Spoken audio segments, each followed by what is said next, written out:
പുൽക്കൂട്ടിലേക്ക് നമ്മൾ കണ്ടിട്ടുള്ള 3 സമ്മാനങ്ങളിൽ 2 നമുക്ക് സുപരിചിതമാണ്. 1 പൊന്നാണ്, 2 കുന്തിരിക്കമാണ്.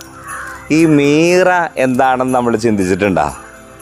ഈ മീറ എന്താണെന്ന് അറിയണമെങ്കിൽ യോഹന്നാൻ്റെ സുവിശേഷം 19-ാം അധ്യായം 39-ാമത്തെ വാക്കിൽ പറയും, നിക്കദമോസ് ചെന്നിനായകവും മീറയും ഉൾച്ചേരുന്ന 100 റാത്തലോളം വരുന്ന സുഗന്ധ കൂട്ടുകളുമായി ഈശോയുടെ ശരീരം കച്ചയിലെടുത്ത് അത് സുഗന്ധ കൂട്ടുകളുമായി ചേർത്ത് വെച്ചാണ് കല്ലറയിലേക്ക് എടുത്തു വയ്ക്കുന്നത്.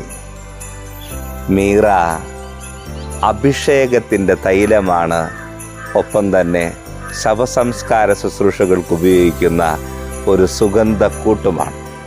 ഈ പുൽക്കൂട്ടിലേക്ക് ചെല്ലുമ്പോൾ ഉണ്ണിയേശു നമ്മളിന്ന് ആഗ്രഹിക്കുന്നത് ഒരു സുഗന്ധത്തിൻ്റെ അഭിഷേകം ഉണ്ടാകണം.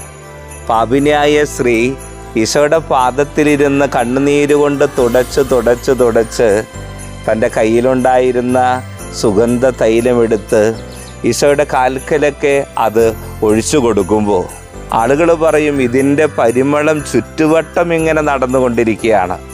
വീടുകളിൽ നിന്ന് വീടുകളിലേക്ക്, അയൽപക്കങ്ങളിലേക്ക്.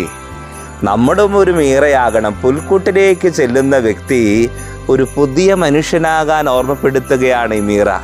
ശവസംസ്കാരങ്ങൾ കഴിഞ്ഞ് ഒരു പുതിയ ജീവിതത്തിലേക്ക്, ക്രിസ്തുവിലേക്കുള്ള ജീവിതത്തിലേക്ക് മരണമെന്ന കവാടത്തിലൂടെ നമ്മൾ കടന്നു പോകുമ്പോൾ നമ്മുടെ ജീവിതത്തിലും ഒരു അഭിഷേക തൈലത്തിൻ്റെ സുഗന്ധമായി മാറാൻ, ഒരു മീറയാകുന്ന ജീവിതത്തിലേക്ക് ഈ പുൽക്കൂട് നമ്മളെ ക്ഷണിക്കുകയാണ്.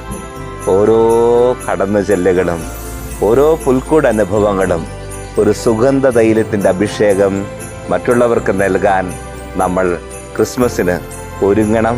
നമ്മളെ ദൈവം സമൃദ്ധമായി അനുഗ്രഹിക്കട്ടെ.